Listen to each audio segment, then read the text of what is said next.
But 2 months before the storm, our pastor, took another call. You had no pastor? We had no pastor for 2 months before that. So I felt real impelled that I needed to be here for that. So my husband and I made the choice 5 minutes after worship on that Sunday to send our daughter to Van Cleve, which is about 15 miles north of here, and our dog. You stayed here? At that point, there wasn't a choice. Yeah, It changed so quickly, and people said, why didn't people leave? It rushed in when it started moving. All of a sudden, it went from like a 1 to a 2 to a 5. As it was picking up, we went to the sanctuary and tried to start moving stuff to try to protect stuff. And then we got to the point that the wind was blowing really hard that we were afraid that the cross was going to go in the pitch roof where the steeple is. So at that point we decided we moved what we could and that we needed to get out of that space from the windows, and that we weren't sure about the roof. At some point the roof over where we're sitting now came off. We had about a 40-foot section of roof. In about 30 minutes we moved all the computers, all books. Our library is next door. We moved all the library books.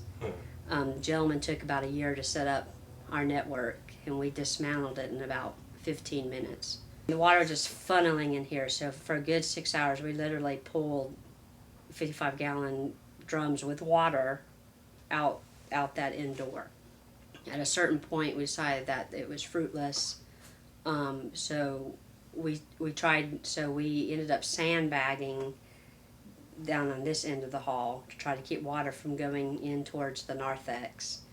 We tried to bag down the Sunday school hall area just to limit where, water was going. But we ended up with water going down that hall anyway because it went under the wall, into our chapel. We had parquet wood floors. We stayed very busy. Yeah. Church is on the highest point in Jackson County at 26 feet. There you go. So, we had no idea that the whole back part of Fort Bayou back here by the church, we had members that had 10 feet of water in their house. Up here just, a half a block, the bayou was on Highway 90. So we were basically an island right here. The cell phones were down, but somehow we found out that you could do text messaging. So I text messaged the Gordys in Tennessee, because I knew they were probably going crazy after just leaving here after 15 years and knowing that this has really hit. And, so I probably unfairly, and I had to learn how to text message. We didn't have any teenagers here to help us. The word that was going out was don't go down there. That's what they were sending out to everybody, is not to go down there. By the time we got power, we had 5 gallons of gas left, and we were running our refrigerator for like 2 hours at a time. It was 100+ degrees. But we immediately started collecting in our parish hall food and water and started distributing that to people immediately. By Thursday morning, I got a call from City Hall. The Red Cross wants you guys to be a shelter.